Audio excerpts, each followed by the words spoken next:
Where are your buttons and where's your zipper? Yeah, my buttons are this way, my zipper's that way. Now, go to the top. And it kind of hurts. I'm sure it does. Yeah, right. Go to the top. Okay. Now come down. Now you see how, now you look like Milo. Your buttons are on top of your zipper. Exactly.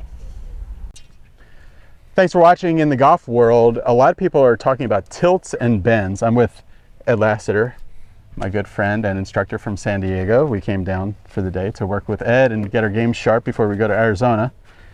Ed, what's the difference between like a tilter and a bender, and just kind of go through some of the terms for us at first? Well, it's my understanding, when I hear the term tilt, I often see people do it too much by over straightening the trail leg. Their head goes down, and then from here they have to either jump or slide significant amount that direction. Over straightening the trail leg. And when that over straightens, you become slack and you don't have any tension, any load in that trail side.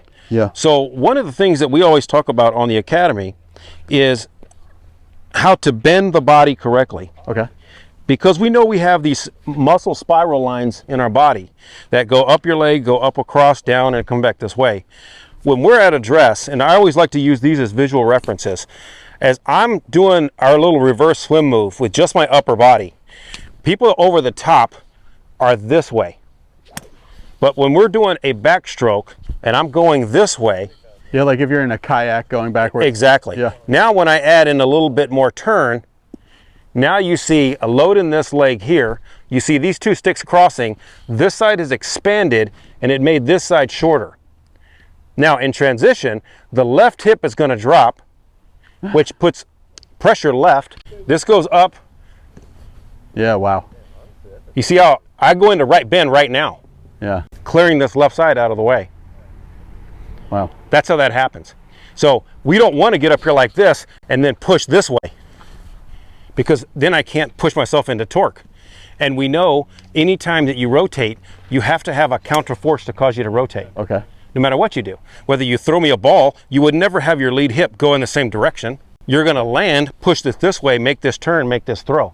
Same thing in baseball. Everything we do, we have to have a counter force, because there's only so much my upper body can turn. Okay, so show me in a golf context, like you said, like we don't want to do this to start it.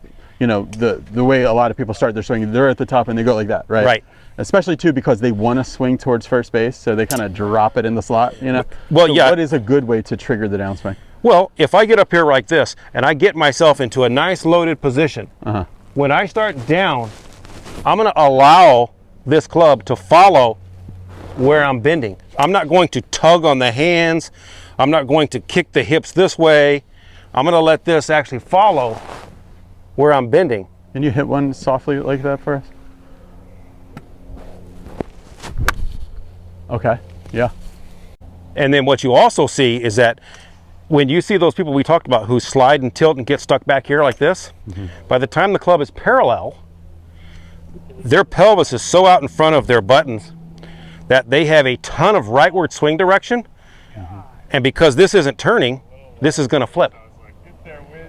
But if I actually land, my chest gets back on top of my pelvis so the buttons are over my zipper. From here, it's from the inside anyway. Okay. The difficult thing to get, but it feels really good, is when you get the center of mass working in opposition to kind of what your body's doing. So like, so as you're going back, kind of it's going up, and then so you're going this way, and then this is like they're working against each other like this. 100%. But isn't that the same thing you do when you throw me a ball? Yeah. Well, we can try it. Isn't your hand going one direction when you're unwinding the other? It's exactly what you're doing. It's exactly what you just did. Yeah, so this goes, the hand goes back as this goes this. In baseball, if you were hitting, they call it walking away from the hands. Exactly. You walk this way as the hands go back. Yeah. So you're doing the same move. I'm just putting a golf club in your hand. Okay. Yeah, it's like when things work together, you know, this is also going this way. It's like, that's when it stinks. That's when you're in trouble. Okay, Ed, so how do I apply some of these things that I learned, or how can people watching apply we know that we don't want to be like this. We want to get the bends correct. So what's a good way to practice how to do the bends correctly? Well, I'll be honest with you. Once I get students to bend correctly with the 2 sticks, Okay. what I'll do is I'll actually put this inside their waistband, and I'll have just a little bit sticking out on this side. And the reason I do this is that I think it's a really nice visual cue. You'll get to the top, and you won't have this tilted crazy, right? You'll have some load in this leg, and then in transition, when this goes down, my chest is getting back on top of the ball. So you're kind of keeping your mind's eye concentrated on the tip of the orange stick? I'm watching it go down and around. Uh-huh. So I like the visual reference. Can you actually hit balls with a stick? Oh, yeah. Oh, you can? Oh, yeah. Oh, yeah, that's pure. So it did the same thing. It actually moved around. When the left hip goes down, send your pressure forward. When it starts going around, that's what creates your separation. So this is going to go down and around. Yep. Wow. Okay. Yep. Now make sure when you do that again, go to the top. Now let this stay right here, not go down and around. There you go.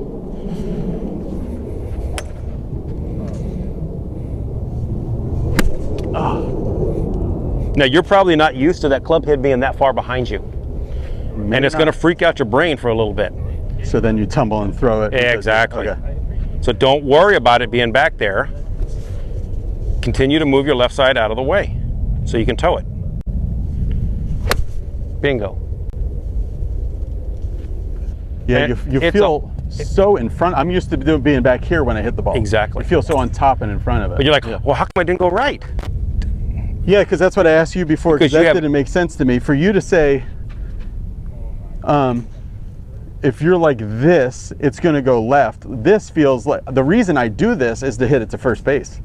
But you're saying, no, you actually, if you go like this, that'll help you hit it, start it a little right of target. Well, you're actually, you're going to start it into the dugout to the right of first base from where you're talking about. Okay, gotcha. Right? Plus, if you're not on top of yourself here and your spine is that far back, you will stall out and you'll have to throw to get to the ball. Okay. Or you have to slide even more significant amount toward me to get to the ball. So the more you can stay on, then the more you can rotate and bring Exactly. it around. So it's here. And so like we talked about, we know that you got at least a good 2 degree into out path, right? Mm-hmm. So we want the face about a degree open so that it starts right and if it does a baby draw. And for you, like I said, you can't have a leftward path when this gets back on top of your zipper when you're at shaft parallel. Boom. You can't have a, look at the club face. It's so far behind me that it's perfect. To the ball. Okay. It has to start to the right some amount. Exactly. But now you feel like you're starting to tow that club around the corner. How's the shape of the tip of the stick look? Looks like that, right? That's what we want. Okay. Yep. Bingo. That was the best one. And when you see that on video, you'll see that this thing actually moved down and around. You were on top of it. Yeah, it feels good. It feels really, it feels like a big chip, you know, but that's a 9-iron that went on a chilly day, 155 yards. So let's see.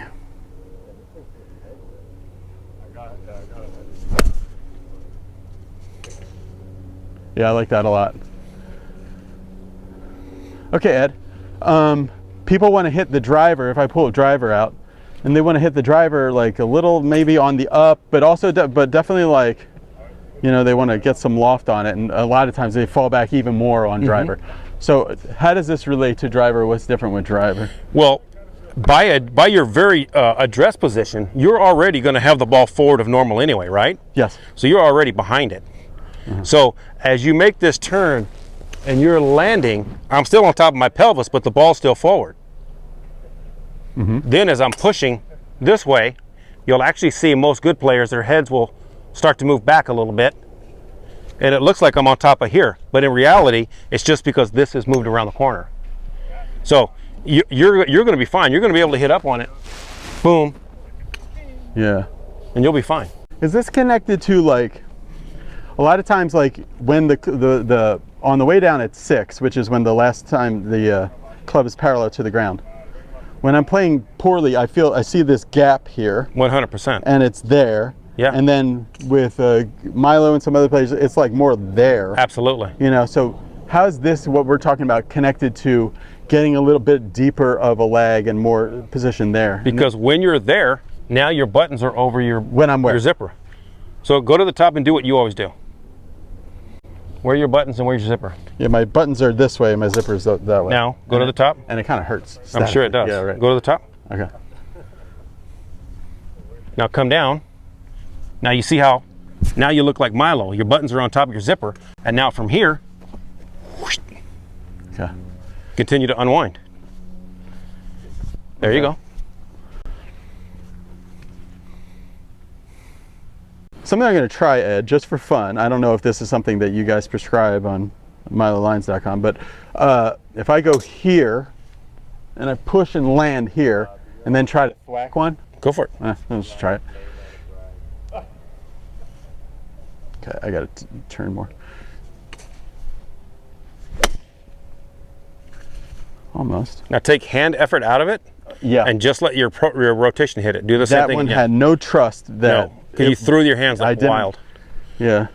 So your attempt here is to hit this thing to that green out there. That was it. Yeah. You see the difference? Totally. Exactly. There was no throw there. And no jump, no like. No, Slide no, no contribution from your right hand. That would be a good winter one. So you really start to get the feel that this push is the power. 100%. All right, so we were talking about being more stacked on top of it, bending the right way. So.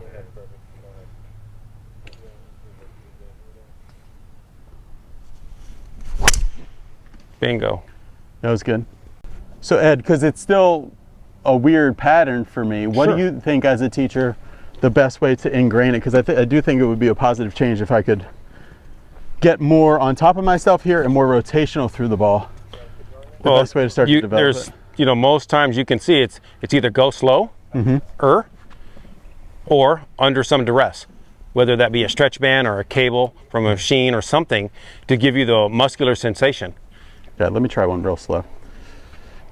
So you like this little push, and like the pushes create the bends, right? That's right. Yeah.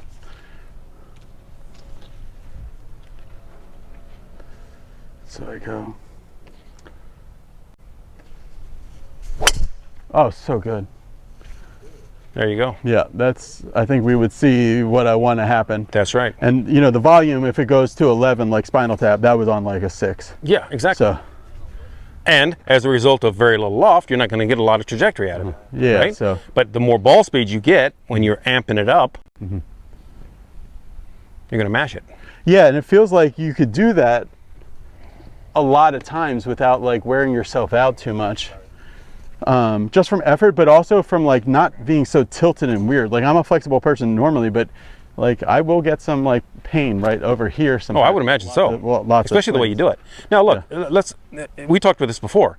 You know, we know that club is about a pound, right? So if you're not pushing an equal amount of force that way, away from that club head, your hips or your back is taking that punishment. So a good example, can you go to the top for me? Yeah. Okay. So I'm gonna be your force.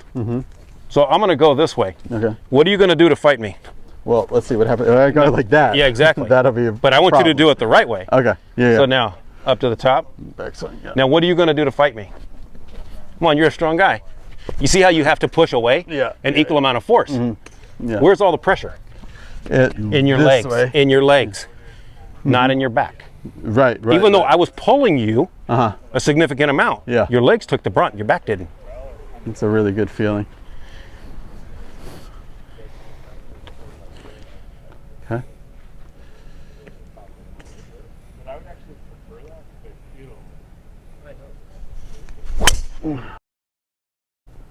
See, that's the only thing. I just got to do that a little bit. Yeah, I really like when you're pulling that club, and yeah, this is the legs. That's where the pressure should be. It should not be in your back or in your hips or anything like that. It should be in your glutes and your thighs. try to do 2 shots, a little chippy one like we were doing before, where I'm feeling this way, and the pushes create the bends. I think that's the idea that really helped me. Another way for you to feel this same thing, you don't like this feel, right? So in the wintertime, when you guys are in the garage, you can spin your club around or use an alignment rod, give yourself some distance behind you, give yourself a nice big backswing, touch the wall, and how long can you leave it there? Wow. Around the corner? Yeah. How long can you leave it dragging down the wall as you're rotating? And the more you rotate, like the more you have to keep putting it behind you. Well, not necessarily. You can there's a point of no return, but I mean, sure. It's just a feel.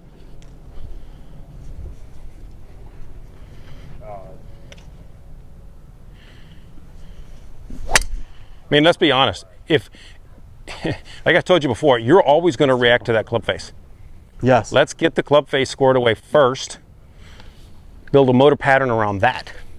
Yeah, I like that. And then, of course, that depends on everybody's mobility and flexibility, right? And speed.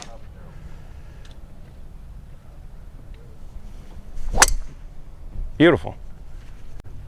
The club laid down okay there? Yeah.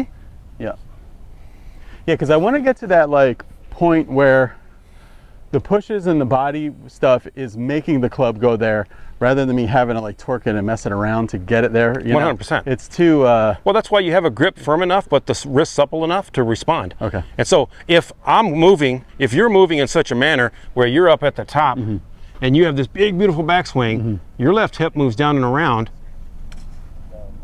that actually happened as a byproduct of your bend. There's some softness there. There you go.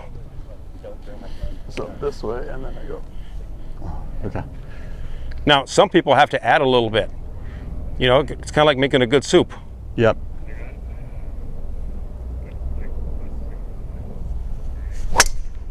There you go. Okay. Now that club got towed. Good. I'll try to hit one. There was not a pull down at all. What is that? Are those are Ospreys. Those are Ospreys, yeah. Yeah. My first commanding officer in 1984 was the first CO of the first Osprey unit at Cherry Point. A little faster, Ed, so everything's just turned Yep. up, but the timing's about the same.